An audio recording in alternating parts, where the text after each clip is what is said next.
Redefining. Welcome to another episode of Girl Sesh, which is actually turning out to be the Lisa Stephanie Wonderful Show. So I'm just preparing all of you what's about to go down because we kind of all subscribe to the same emailer list of shit talk, telling our truth, and saying what comes to mind. But I want to do something different this week because we've been getting on now every week. And like I said, to the Lisa Stephanie Wonderful Show. And well, you guys don't know anything about them. Maybe you don't even know anything about me. So let's start with an introduction. Introduce yourself. Okay, here's how you're going to introduce yourself. Obviously, your name and whatever stuff you want to share personally, what you do, and why you do it, and also why you think everybody needs to hear what you have to say. I know that's I'm gonna let you go first. that's a whole hour. I'll let Stephanie go first. Okay, go. You want me to go? Yeah, you're going. Okay. All right. I need you to go first. So my name is Stephanie Groves. I have a couple businesses. So I'm the owner of Elegant Sculptor Mini Beauty Services. And then I have a second business where I sell courses that help entrepreneurs basically scale their business online to navigate the algorithms, social media. I have a free Canva course. And my passion is health. Period. Health is number one. I offer health coaching. I've been certified for 8 years. Got my health coaching certification to basically heal my own body. So that is why I did it. And now I'm sharing with others. So that's my biggest passion.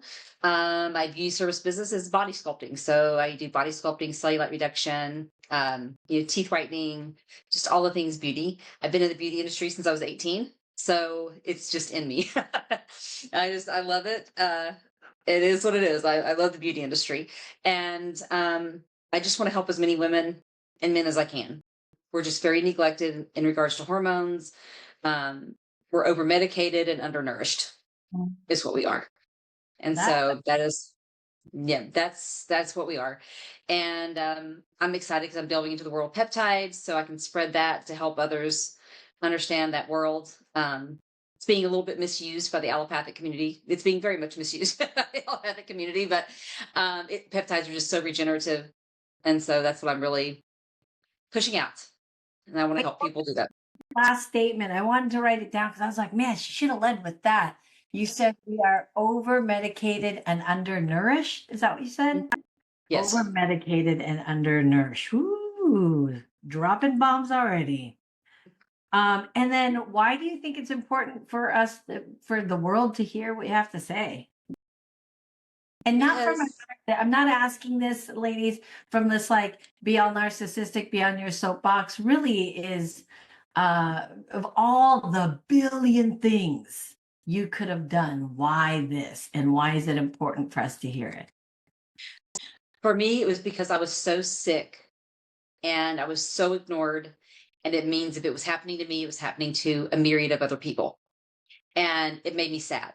I see the world and it makes me sad because people are not thriving. They're barely surviving. I see the obesity. I see just the sickness. I see women suffering through menopause when they don't have to be.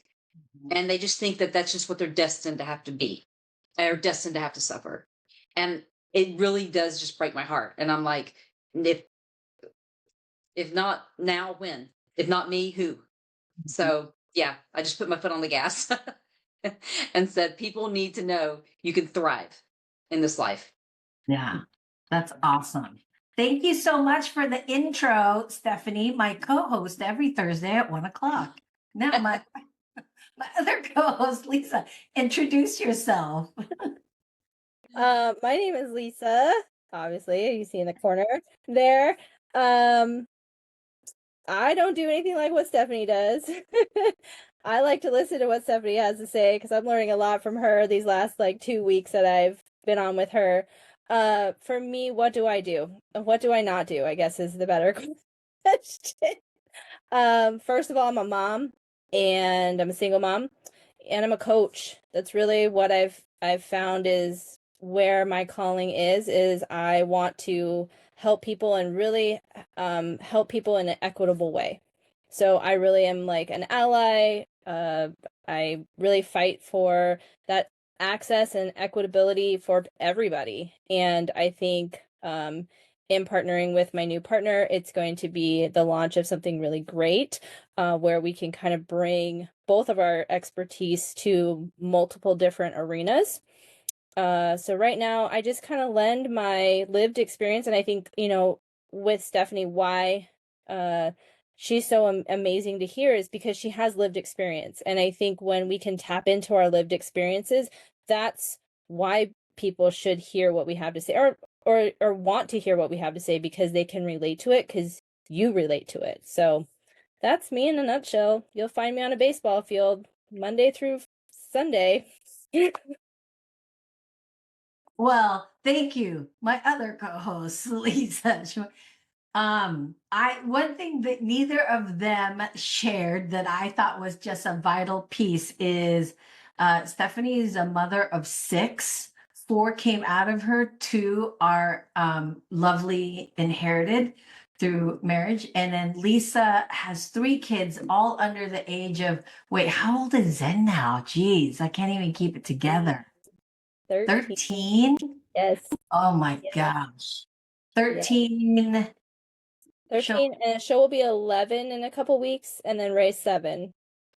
Okay, so that's why she keeps talking about baseball fields, because us with adult children, well, I'm not, I don't, even if my son played baseball right now, I'd be like, I watch you through your live video. I don't know, not going. Wonderful was impressed by my bubble. She was like, "What do you mean you have a bubble?" I literally have a bubble that I sit in. I have my portable heater, and that's where we were all weekend, this last weekend, in the pouring rain and wind. And Yeah.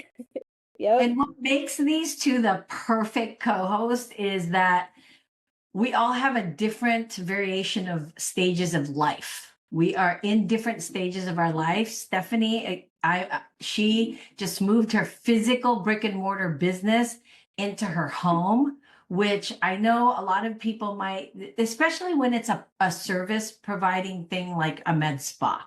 It's just she's a coach, but a med spa, that's a whole nother beast to, because she's doing things like Botox. Wait, did you say Botox? No. Oh, what was it? The cellulite. Yeah, And it's body sculpting, face sculpting, cellulite. So everything I do is non-invasive. So it's radio frequency, cavitation, laser lipo, fascia blasting. Those are the modalities that I use. So nothing I do will ever break the skin. The closest would be if I'm doing a scar stretch mark reduction, but I'm really not breaking the skin. There's no blood at all. But that would be the most invasive thing that I even do. well, I mean, stretch marks already broke my skin, girl. My skin was already broken. So that's why I think this girl sesh is actually just for us. We just have to happen to share it in this semi-public forum, because we believe that what we talk about in private, right, is things I often think like, man, we should have recorded that. Man, we should have, because there's always the conversation before the recording, and then like, right, there's the party after the party kind of thing. And I feel like that's where we're at. And yesterday I had a really great conversation with a mutual friend that Stephanie and I know, Lori. She helps women. She's been in radio when radio used records, y'all. Okay. He says space like what? Yes.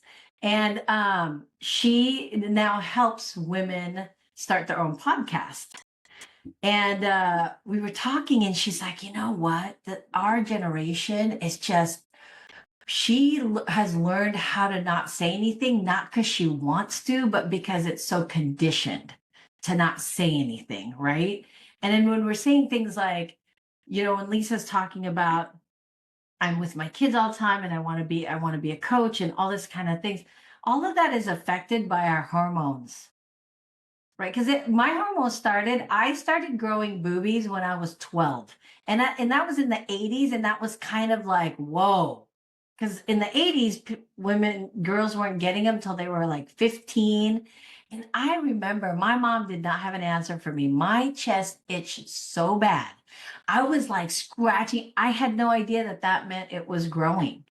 Like, right? I didn't know that itchy chest, flat chest meant something was popping out. And I also didn't know that when a 13-year-old has a size C cup and you're at the pool in a swimsuit, you're not looked at as an innocent 13-year-old. You know, again, 80s was a different time, but so those are the things I want to why we have this girl sesh every week. And then let me introduce myself. My name is Wonderful. I started this group 8 years ago because my family was tired of me talking about stuff that they didn't care about. So I decided I should have a group page where it's women that want to talk about the same things I want to talk about, which was business at the time, right? So I figured, and groups weren't really popular quite then. And this is a very private group, so anybody can join this girl sesh. It just so happens that every Thursday it's the three of us. Sometimes we get Tasha. I don't know where she's at, but sometimes she's here with us. We've had other people jump on. I highly recommend you jump on and get in on the conversation. I am a mother as well to 3 kids, and I'm a grandmother to 3. Man, there's this new thing called glimmer. You know, instead of a trigger, you're glimmered. They're my glimmers. Glimmers. Like I can't. Sometimes I cry because they're so far away and I miss them so much. So there's that. I am a podcaster. Just a shout out. My podcast is the 10% of global awesomeness around the world. I'm heard in 27 countries. Say what? So if you want to be in my podcast, let me know. And I have written a book, but it's a chapter book, an anthology, not to diminish that or anything. I thought it was awesome to be with 20 other women writing their stories. And I have a side business. I'm not going to call it a side hustle because hustling is what Gen X knows how to do. We're trying to break that. My side business that is growing at the rate it needs to and is a digital marketing VA service with strategic support with business coaches or business experts. Anyways, we know business. That's all I'm saying. So that's what I do and that's what I'm about. And one of my favorite, I'm going to go around and ask the ladies, is one of my favorite things, my comfort. You know how everybody has like comfort food or comfort zones? Like I have comfort, and my comfort always shows up on this girl sesh because my hair may be combed and my makeup may be on, but I'm in my bathrobe. So that's I knew it. I was like, she's in her bathroom.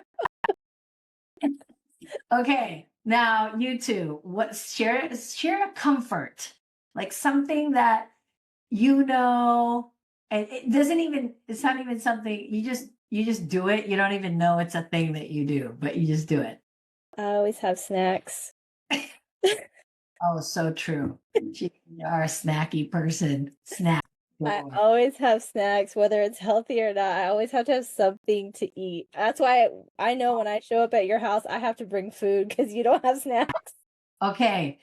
Honest to God, Stephanie, this woman and I go to freaking Palm Springs. Okay. When you think Palm Springs, you're thinking like, oh, we're going to be by the pool. We're going to do this.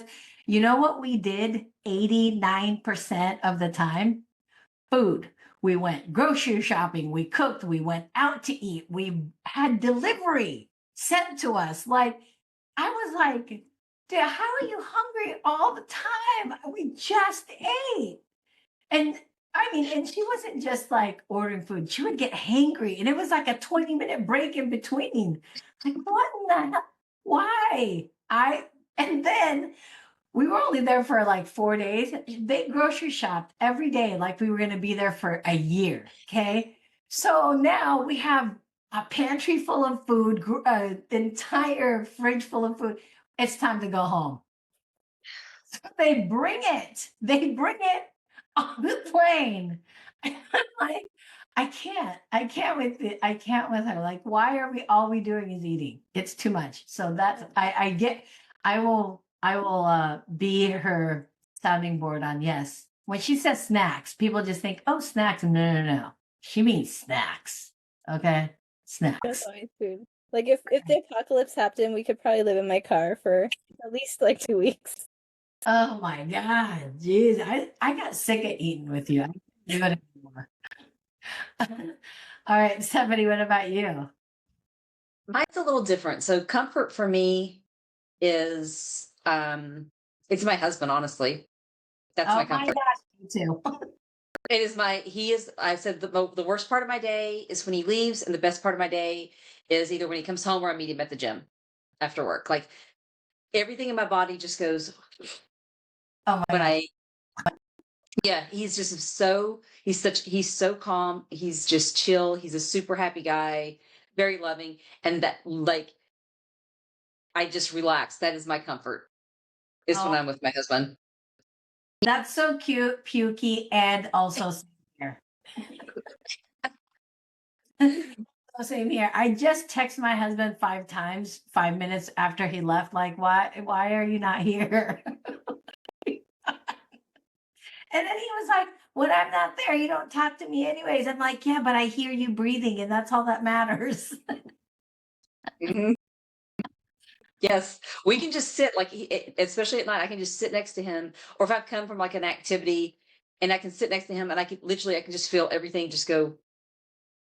His energy is just like so calm, Oh my. and I'm so high strung that I need that calm with him. I hear that. I hear that. You know what's funny is the three of us are very similar in energy. And it's funny, we all have very similar partners, like really calm, really, and it's, I think when they say opposites attract, that's a true statement. But I think we take it too far when it's like, no, it's the bad boy. No, you do not need a bad boy. Trust me. They're already showing up as they are, right? So to kind of circle back to the conversation I was having with Laura yesterday, what is something you feel like you have just been trained to, conditioned, was conditioned to keep silent? And when did you recognize that you're like, fuck this shit, I'm not staying silent anymore? And what was it? All right, Mine's a funny story. Go ahead, no, Lisa. go ahead. No, go ahead. No, mine's a funny story from high school. So I grew up and I went to private school, so private Christian school, and I will never forget. I was 14, and we had an assembly, and it was like all the guys were in one and the girls were in another, and I'm like, what's this, what are we having this assembly for? And the lady stood up, and she was talking about how we as girls should not be talking about our periods. Well, I was stunned because, I mean, it was just me and my sister, my mom and my dad, but my mom and my dad never really. I went to the store and bought tampons with my dad. My dad would go buy pads for my mom. Like we didn't treat it as something bad. Like a period wasn't something that was dirty. Every woman goes through it. It's a natural part of life. Like what? And so she's standing up there, and then the next words out of her mouth were, "I don't even talk to my husband about my period." And I literally right then I was like, "You're full of shit. Like you're batshit crazy." No, I didn't. In my head, I'm like, "You're batshit crazy." I left there, and the girls. I said, "She's crazy." I was like, whenever I have children, I'm 14, right? Whenever I have kids, I will never raise my kids that way. My boys are going to know that period is a natural part of life. My girls are going to know it. It's not dirty. And you shouldn't be afraid to talk. If you're having cramps, why should you be ashamed to say you're having cramps? Like, Right. boys need to understand this just as much as girls, right? This is so stupid. Well, I ended up with 2 biological boys, 2 biological girls, and then I have my stepkids later on. And so my stepkids came into my life when they were at about 14, I think, 14 or 15. And I will never forget the shocking look on their face. I was in the bathroom and I hollered at my oldest son. And I was like, Andrew, go get me a tampon and slide it under the door. I left him in the other bathroom. And He's screaming from the other bathroom, regular or super? Super. And he slides it, and I come back out, and they're just like this. And I looked at him, I was like, honey, your mama might not talk about your period, but you're in the wrong household. I talk about everything. I was like, so there's nothing wrong with having a period and having your son go get you a tampon. It was just like, at that point at 14, I was on a mission. I was like, I am not going to treat having a period that it's dirty. It's not. It's normal. It's natural. Period, full stop. Women get cramps. Your sisters are going to get cramps, right? My boys have watched their sister, I mean, like throw up, like she's in so much pain, throw up. Like I didn't hide it. This is normal. Yeah. They Yeah. need to see this. I liked how you kind of brought it in from that, it was hushed in that religious space. It's not about religion, people. What I'm saying No, is no. certain arenas that just make something so taboo, and then you take it out into your life, into the world. Or like by Stephanie's accord, like, not me. And it was so honestly, it wasn't even my Christian school, because I kind of, at my ex-husband, his sister at the time, I was talking to her. And this was later in life. I met him when I was like 16 or 17. And I asked her later in life, do you talk with your mom about this, or like your friends? And they went to public school. She's like, oh no, we're not allowed to talk about that. I'm like, am I in the Twilight Zone? Like, what the hell? So, and it could be, like I said, I'm 50 years old, right? We're the same age. Maybe it was just that era in which we grew up in, that it was so taboo. But at the same time, I still think it's a little bit taboo. Like, Yeah. I still find that, and Yeah. I think it is still so like I'm I guess one generation behind. I'm like half a generation behind you guys. Um but like I grew up not only in a very conservative Christian household, I also grew up in a very immigrant conservative household, right? So I have like two spectrums of the board, and things just weren't talked about, period. I remember my mom, the first sex talk that my mom tried to give me, she said, I was sitting at the dinner table and she sat a plate down in front of me and she goes, "How far is too far?" And I was like, that's good. Like I was so confused. I was like, "What? The plate's fine." Like, and she was like, "No, how far is too far?" And I was just like, I what?" And she's like, "With a boy." And I was like, um, I don't, what, mom? Like this, it was just awkward, right? Like my mom never talked about it. I didn't actually get my period until I remember it was January 2nd, my freshman year of high school. So I was about to turn 15 because I turned, my birthday's in January. And I remember I was like waiting to like get ready to go to school, and all of a sudden I was like, "What is this?" Like I knew, but I was just like, "What? Oh man, shoot!" Because I was old enough to know. Like all my friends had been getting it since they were like 13 or 12 or whatever, and I was just like, "Dang it! Now it's gonna come!" Like shoot, I thought it just was never gonna come. But my mom was just like, "Oh, here's a pad," and it was like the world's biggest pad I'd ever seen. Like the ones you use after you give birth, like that pad. I was like, what? I felt like I had this giant like towel rolled up between my legs. I'm like, this is not it. I'm like, I need to figure out some tampons, and nothing was discussed with my mom. And so I knew I didn't want to raise my kids that way, similar to like what you're saying, Stephanie. And then I had a lot of my friends who, had kids, like wonderful had kids when I was younger, like in my early 20s, and her kids, I was watching how she was like parenting them, and I was like, yeah, I like that. And then I would see like our other friends with kids, and, they would say little things. I'm like, I'm going to have open, honest conversations when I have children. And I think that's where I stepped into the arena. Is like, I'm like you said, I'm not, it's a natural thing. My kids haven't had to give me any like feminine products, but we still talk about it because I just don't have periods anymore. And so they're like, "Well, what is this?" And I tell them everything, to the point where my oldest was like, I regret asking." Like he's just But like, you're "Oh." also the mom Okay, let's be clear too. She's also the mom where her kids are like, "Oh my God, my friends think you're so hot, mom." Yeah, my poor oldest is like traumatized because apparently I got put on some list about with his friends at school and he's just like and Ew. yeah, he's my yeah. So I think like you said, it's just us realizing like no, we need to normalize it and I think because like the thing like wonderful like you said, the three of us have a very similar energy. We have this like don't take shit. We're not gonna be small in a room. Like I was told forever, you know, you gotta be small in a room. Don't be noticeable. Don't be loud.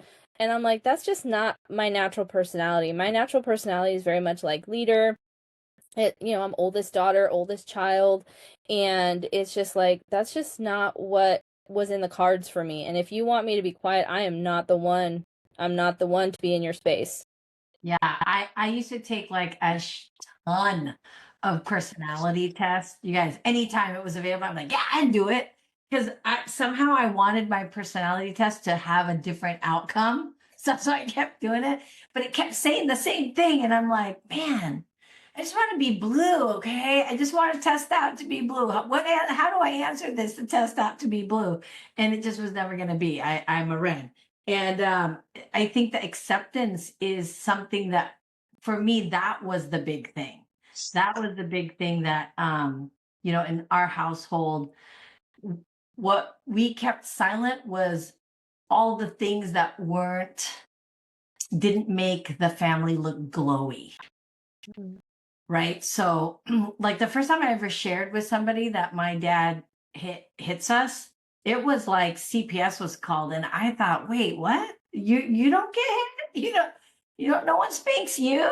Like I just didn't know that that wasn't a normal thing in everybody's house. And my dad did take it a little too far, right? He always took it too far. It was like you. I didn't need to not know how to turn on a faucet correctly.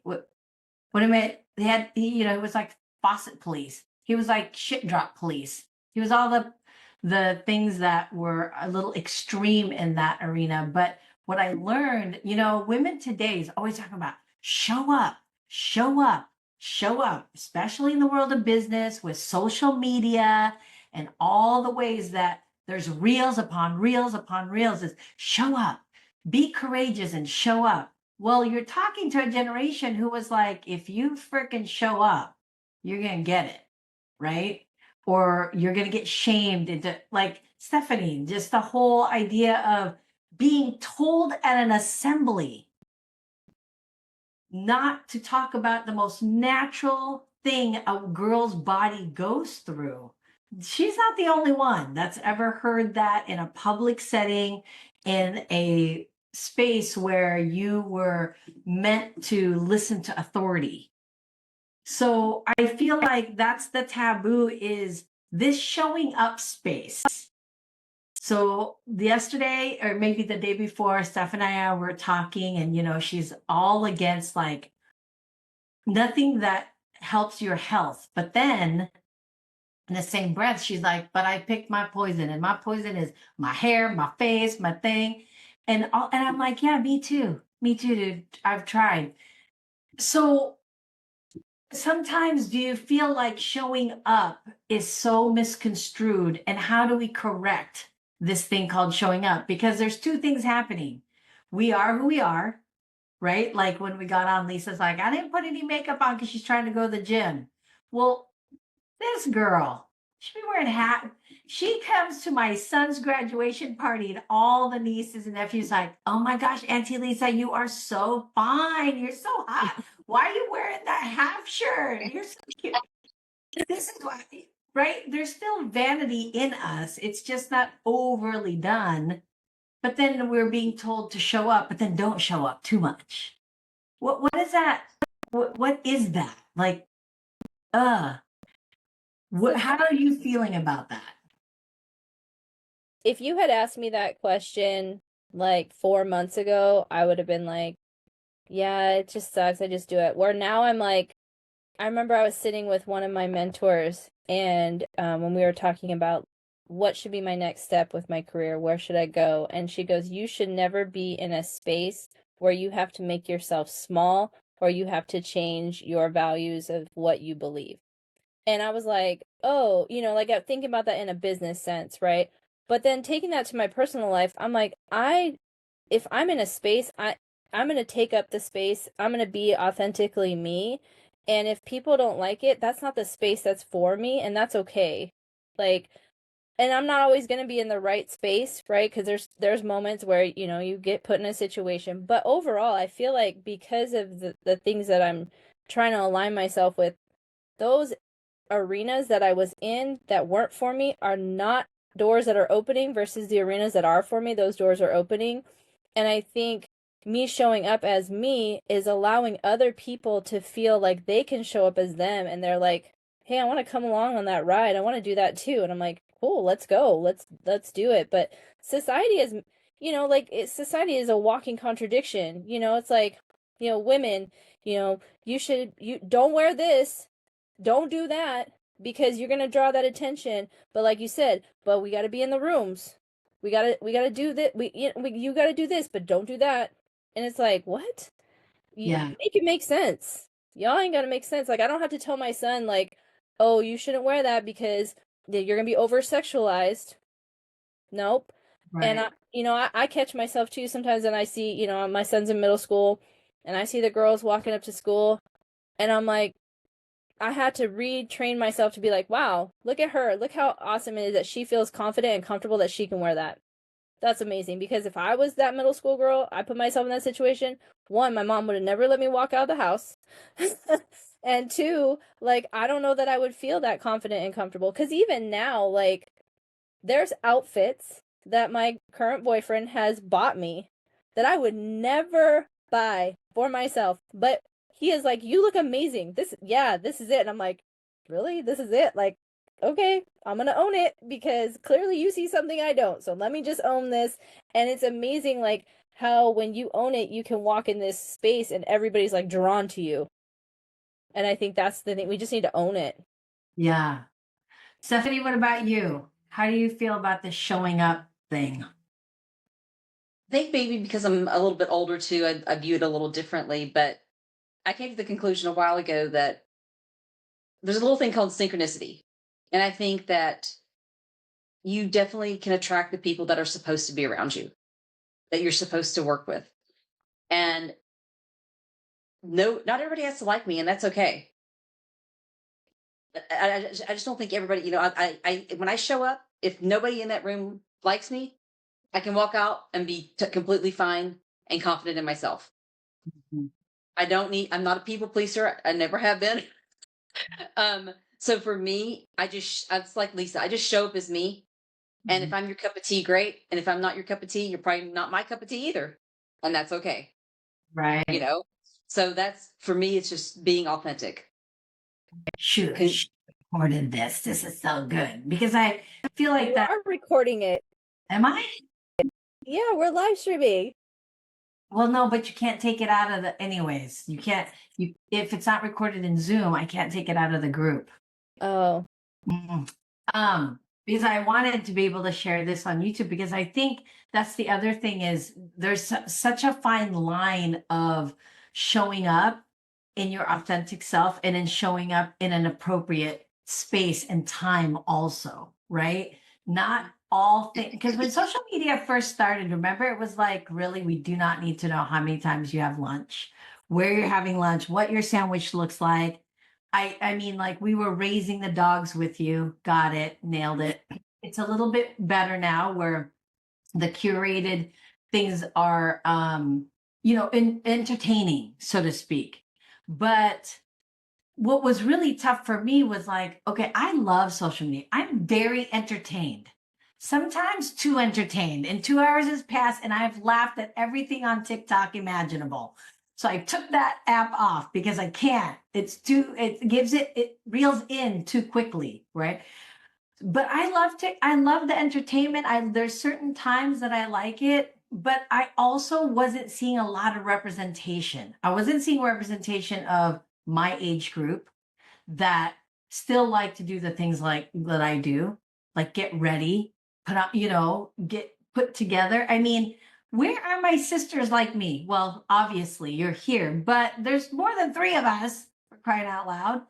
And I found them. I found them on the internet. And then when I started looking through menopause things, I, didn't know you yet, Stephanie. So I had to figure it out on my own and find these doctors. But then on another scale, they weren't experiencing the same things I was experiencing. I wasn't super duper connecting my health issues to menopause, right? So I wasn't putting it together.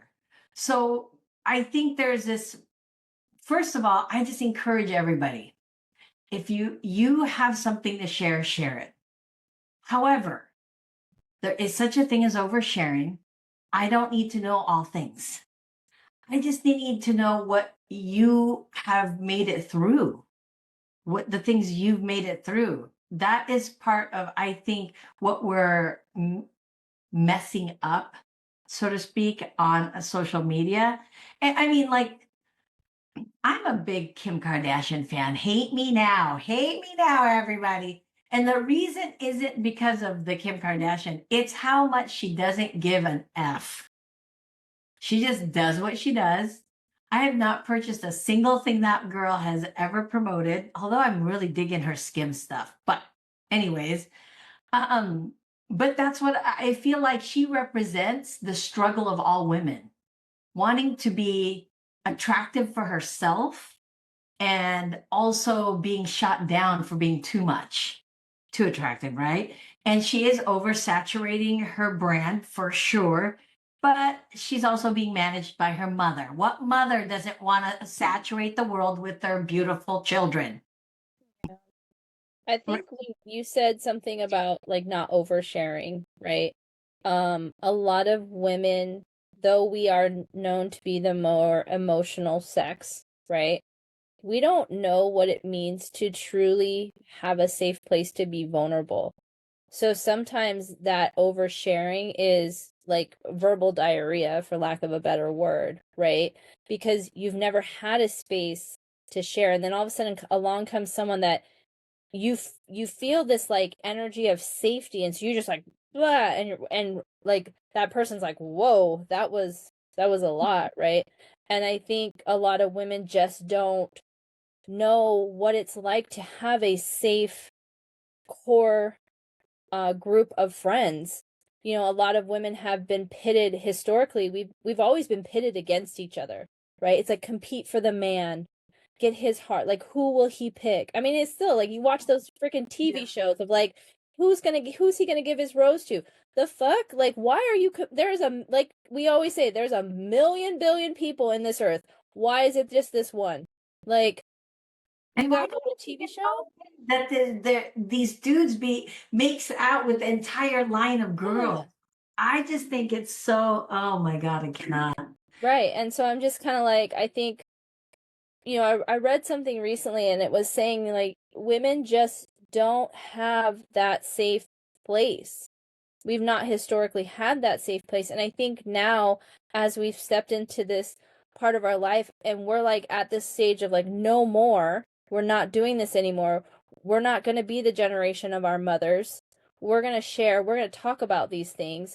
And we're creating this space for the next generation that they're not going to have as many struggles that we had about finding information or what it means to share that or being open and honest. But this generation, oh, we were shut down left and right. Our moms didn't talk about things, right? Like if you had the mom that talked about things, you were the lucky one. Because there wasn't a lot of the ones where you were talking to your mom about everything. It was like, how do I hide from my mom that I'm about to go do this? Yeah. Yeah. Okay. Stephanie, where did you grow up? Like what the world? I was in the South, so I born and raised. I lived in Southwest Virginia and went to school in East Tennessee. So I could literally put one foot in Virginia, one foot in Tennessee. I literally grew up on the border. Yeah. So tell us a little bit about that scenario and then, being in a family where you guys your dad went with you to go buy tampons and stuff, which is kind of because the South has a little bit more old school feel to it even today. Even today, it's still that way. So how was that for you? And how did your natural characteristics of like, don't tell me what to do, how did that all pan out over there in the South? Well, it was kind of a weird dynamic. My family dynamic was very odd. And it was very weird because I could talk to my dad. Like if I was having my period, I needed him to go with me to go get well, actually, I had to sneak and use tampons. My mother was thought I was going to get toxic shock syndrome if I used them, and I was a athlete, and so I would have to sneak and go get tampons and wear them because my mom only wanted me to wear pads. I'm like, I don't want to walk around from like I have a diaper on. Sorry, and I'm a freaking volleyball player and a cheerleader. I don't want to do that. So I had to like sneak around and do that. And so, but it was very. My dad was it was easy. I never felt uncomfortable going with my dad to the store and getting pads or tampons, like, or if I had to get Midol, like he never made us feel uncomfortable. The funniest thing my dad ever did, and you talk about those big pads, Lisa, do you remember the pads and you had to wear a belt with them? Like Yeah. that's way old school. Okay. So we're talking, taking it way back, girl. So my mom wore those, right? And so I had to go to the store with my dad. And remember the boxes? The boxes were like this. Yeah. But those, yeah. So my dad grabs the box from my mom, puts it under his arm. I have a thing of pads. He buys a candy bar, a soda, and then we had a thing of Midol and like the two things of pads. And he goes up to the clerk, and I'm standing there, and I'm like, "What's he gonna do?" And he looks at the clerk. He's like, "It's been a rough week." I mean, he just like totally made a joke about it. He wasn't embarrassed. He just like made light of it. And so, on the other hand, my mom, believe it or not, was more like I could talk in front of my dad and she was fine. She found out my ex-husband, we were dating at the time, and I had to come home. My cramps were so bad, I had to leave. I was in cosmetology school. I had to come home. I was just in misery. And I had told my mom, yeah, I told Scott, yeah, I'm having cramps and I'll see how I'm feeling later on. You would have thought that I'd blown somebody's head off. You told him you're having cramps? Yeah, it's normal. Like, she thought that that was the worst thing I'd ever done. You're not supposed to tell other boys that you're having, unless it's your husband, you're not supposed to tell them that you're having cramps. I'm like, why not? I'm having cramps. Like, that's not a thing. It's not dirty. So even that weird dynamic of her being fine, like I'm around my dad, talking about my dad, but then going outside of that, and I'm 18 years old, you're telling your boyfriend that you have cramps. What's the big deal? It's cramps, Yeah. Yeah. right? What do you So think you're like? Because hearing it, it's like your dad sounds like generationally, like your dad sounds like he was in a household that was very open. So then he knew he wanted to be open yeah, versus well, like he maybe also your had mom got sisters. comfortable. Right. So my dad there was 8 of them. So he had 7 other siblings. And I think he had, let's see, 1, 2, maybe 5 sisters. So I think he had like five sisters, a mom. And that was back old school. My dad's 75 years old, so he was born in 1950. And, my mom, on the other hand, was the youngest. They didn't have my mom till I think my grandma was like 40 when she had my mom, but she had 3 older brothers. Oh, And so when she was growing up, they had pretty much all grown. So I think her oldest brother was like maybe 14 or 16 when she was born. So by the time she was going through a period and having puberty, there was nobody at home except her mom and her dad. Right. And then, my grandparents' era, that was definitely not talked about. Like you yeah. could talk maybe with your mom, but you didn't talk to your dad. So that type of different dynamic. And I do think it makes a difference if you do grow up with mixed siblings, right? So my boys, we have 3 boys, 3 girls, right? So those boys have seen not just their mom, but like their sisters and everything. Like they viewed it. And then me making it very open. I never made it dirty. I made it normal. I normalized it. So even my sons, like if their wives don't feel good or they're having cramps, or they're more sensitive to it because that's how I raised them. Like Yeah. they watch, if they watch their sisters not feel well, and so it makes them a little more compassionate to that, Mm. because it's hard. You can't expect guys to understand what we're going through every month because they don't have the parts, right? Like they don't know what a cramp feels like. They just don't, right? But for me, I tried to raise my boys to understand Yes, it's very painful. Yes, it hurts. This is what it feels like, so that they can be compassionate in their own way, Yeah. even though they can't physically feel that they can be compassionate in their own way. And I Yeah. think that's important. And I think for my dad, I think part of it was because he had so many sisters, Yeah. and That he only had two daughters. He had two daughters and all these sisters. So I think, and he was always compassionate. My mom had rough periods, and my dad was always very, very compassionate to my mom during her cycle. Mm. It always. So, and I can only take it back to there. He had sisters. Yeah. Yeah, that makes a lot of sense that that is the case for that. And because it's so interesting, I would have never pictured a Southern father in that era to be so open to that and make jokes, because that just doesn't seem to fit what I know of that experience. And he was an outlier too. He was an outlier because I can tell you, my girlfriend's dads and everything would have never done that or made those jokes or gone to the store and bought, tampons or pads and take it to the checkout and then make the joke that he's had a rough week. I mean, he was an outlier. Yeah. Yeah, Like he found humor. Yeah, he found humor. He didn't think it was funny that were having periods, but you have to find humor in things. Like, don't make things so. My dad was like, don't make things so serious. Yeah. You can't just make it all just like. it's funny that your mom didn't want you to use tampons because she thought you'd get toxic syndrome. My mom didn't want me to use tampons because she was like, it would take my virginity away. Like, no joke. Yep. That was a big thing. She was like, no way. That is going to take. And I remember thinking, like, what do you mean? I didn't even understand Yeah. what she was saying. She didn't have the sex talk, but God forbid put a tampon, because that is going to what's going to take my virginity away. It's I've heard that too. Well, and I've heard. I Yeah. had to fight to use tampons too because like you, Stephanie, I was an athlete. Well, I was a swimmer. How am I gonna wear a whole ass pad swimming? Like, come on, come on. I was like, Yep. Mom, make it make sense. I was like, I gotta wear this. I can't. What am I supposed to do? Just not swim for a week? I don't think so. Like, yeah, that's just not gonna happen. And I think, I, like you said, like having a dad that was raised in that environment, because like my ex-husband is not empathetic at all. He doesn't have sisters. He's basically like, he has a step sibling, but it's another male. And so like there was no compassion for the women whatsoever. Whereas my partner now, like we went out for New Year's, and I didn't get up the next morning. I didn't think I drank very much, but I haven't been drinking very much lately, so I drank more than I thought I did. And he's like, here's some Midol. I don't know if you need Midol, or like he went and bought a whole plethora of things like that I didn't even ask for. And I was just like, oh my, I didn't know how to receive with that, because sisters. I was like, what? Did he grow up with sisters? He has an older sister, but Yeah, yeah. difference for sure. Yeah, and I worry, like, I'm raising three boys, and I worry, but like we talk about all the time. I think my two older ones saw me like going through periods at one point, and I remember my son goes, "Why are you sticking that in your butt?" And I was like, first of all, it's not my butt.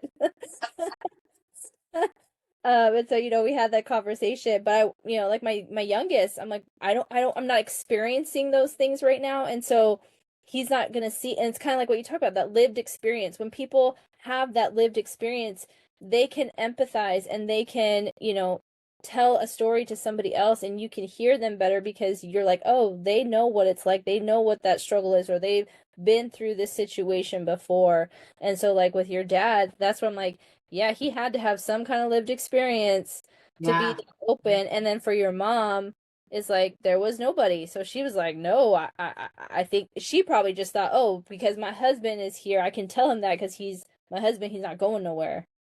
Well, and I think there's a dynamic too of, Stephanie, your mom, I feel like that because I was the only daughter and so there's an extra level of expectation of good behavior that was like really impressed early on of how to be because you're a representation of being the only girl. I think that's a big part of it too, because but I did it the opposite when I had a daughter. I remember the first time I was like, I watched this show about a young lady who was struggling with anorexia. Which was the one where you throw up? Is that anorexia? Bulimia.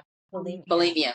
And then it showed that where she was getting this mindset was because her mom was always on a diet and was so worried about that.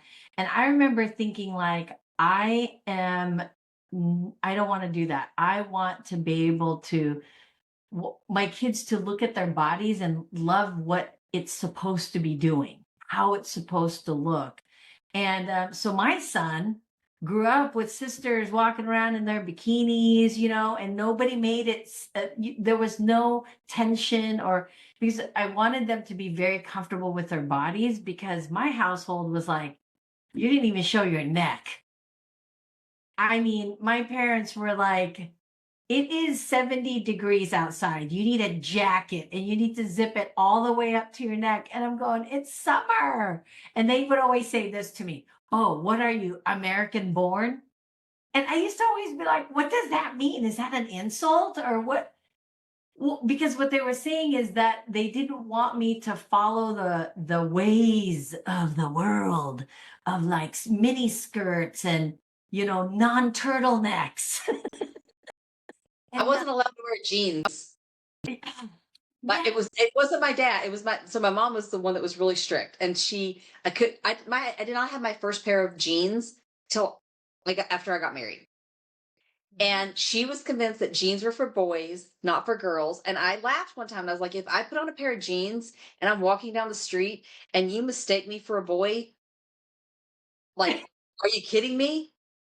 And I know you've not seen me in person. I'm an hourglass figure. Like I've got like a little waist and a big round butt. Like, I mean, there's no mistaking me for a boy. There's no way you're going to think that I'm a boy walking down the street in a pair of jeans. Like she was just convinced that it was, she had her, what do I call it? Legalism, like, legalistic views. Like she had very legalistic views. And man, she could twist scripture like nobody's business. Like I'm a Christian, and man, that she could twist scripture like nobody's business to fit whatever. She still thought the wine, the water that turned into wine, yeah, she still thinks it's grape juice, or she still thought it was grape juice till the day she died. But my ex-husband told her one time, he goes, after it's been fermenting out in the Middle Eastern heat, I guarantee you it wasn't grape juice anymore. But it was just those legalistic beliefs. And I really broke that. My sister did too. Like we broke that chain, Yeah. with their kids. And I don't know where it came from with her, but that like it was just she was very legalistic. I could not wear a bikini.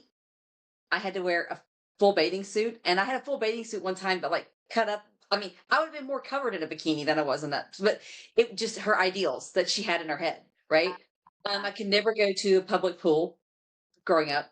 She considered it mixed bathing. Like I was not supposed to be. I could be in a pool with my cousins, but I couldn't be in a pool with other boys. I could be in the pool with my cousins. Yeah. Oh Mhm. God, that is so fast. See, that's what I would assume the South is about, right? Like things like that.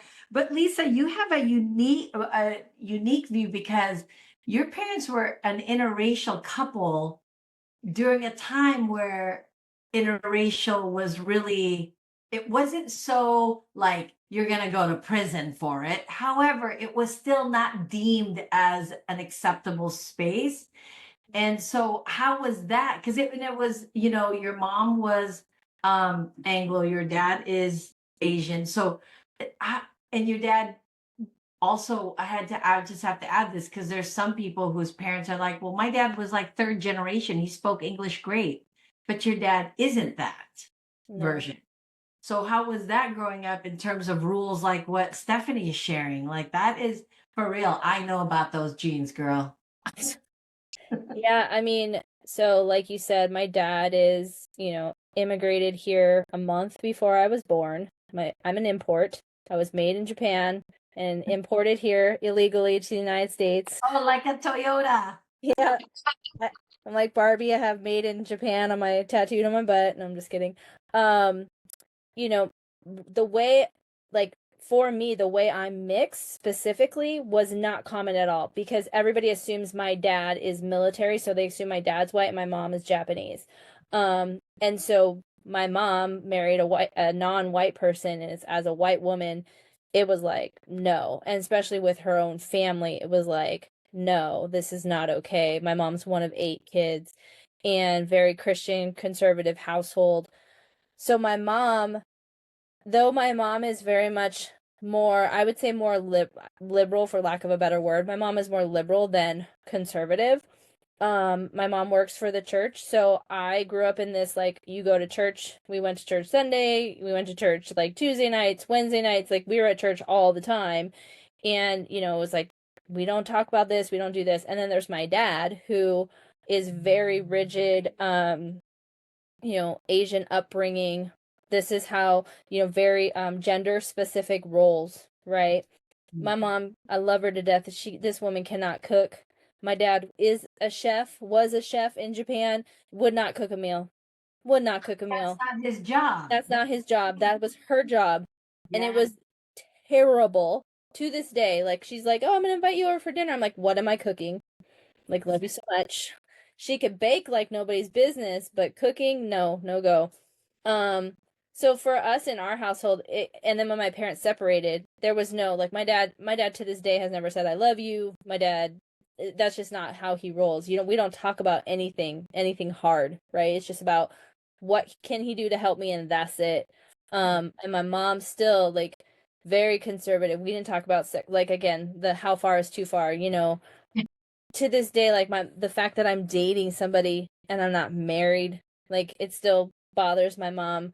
My brother is with I call his wife. They're not legally married, but they have 2 kids.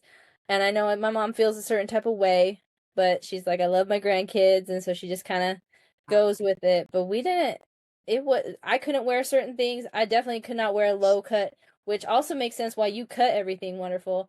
But like I wasn't supposed to wear low cut things. I didn't get my boobs until at my junior year of high school. All of a sudden I remember being itchy, like what you said. I was like, God, why am I so itchy? I thought it was from like working out. Like I thought I did something. Right? I was like, and then the next day it was like, boom, there were my boobs. Like overnight. Like they just grew. And I was like, what? I need a bra. I didn't need a bra, and then all of a sudden I needed a bra. I was like, what is this? What is happening? And there was no talk. Everything I did behind my mom's back. I went and found everything. And I grew up here in Seattle, and so I had more access to resources, I guess you would say. Like more friends, we could get places. I would just hop on the metro bus and I would go to the clinic. Be like, I need birth control pills. It is what it is. And they would give it to me because I didn't need to have a parent at that time to like get that stuff. But I mean, yeah, there was no talk. There It's was so interesting. I love this conversation because I think what really brings to light is not so much, it kind of puts in perspective why we're experts in the areas that we're experts in, right? Think about, Stephanie, it makes so much sense why health is so important to you.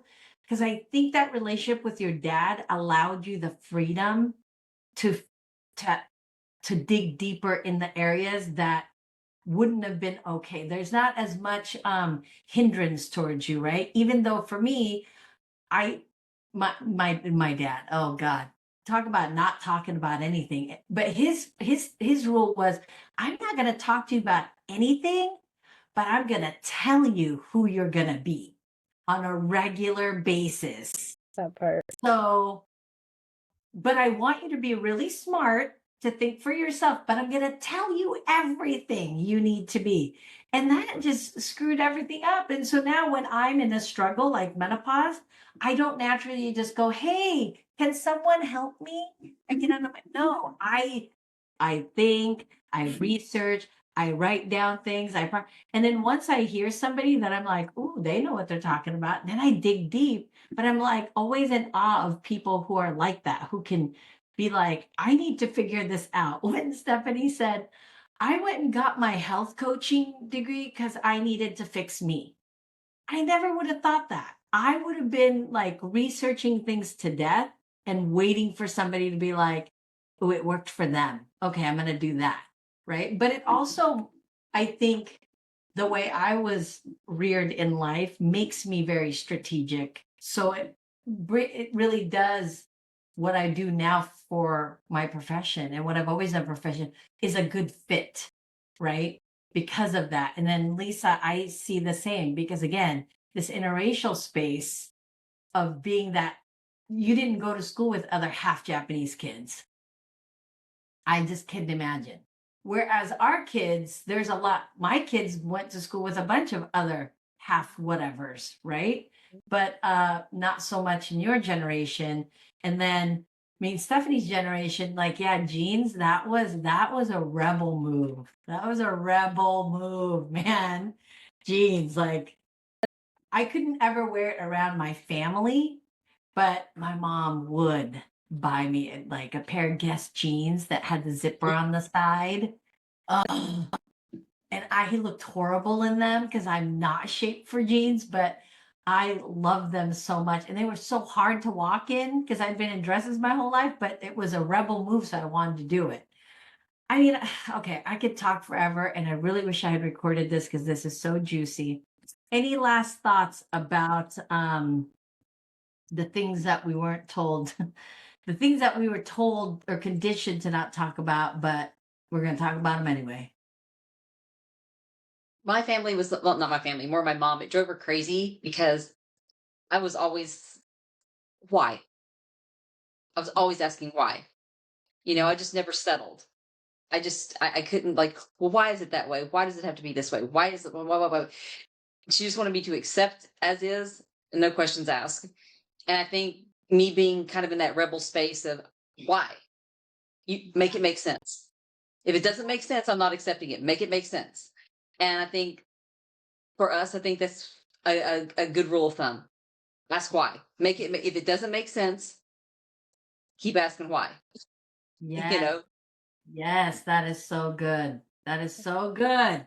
Lisa, any last words? I ditto Stephanie. Yeah, me Ask too. questions. Don't take no for an answer if it don't make sense. Yeah, make it make Makes sense. Okay, sense. get a shirt. That's the Girl Says shirt. Make it make sense, and then maybe I'll do it. Yeah.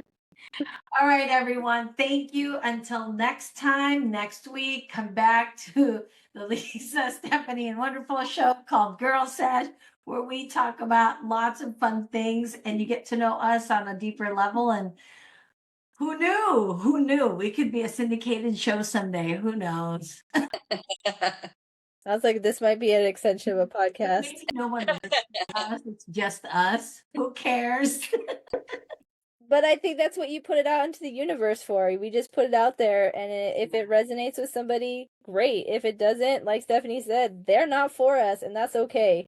Yeah. Because I know I'm not everybody's cup of tea, but I also don't like every cup of tea either. So, I'm right there with you. I'm the kind that'll try all the teas until yeah. like, all right, my sweets, until next week. Bye. Bye.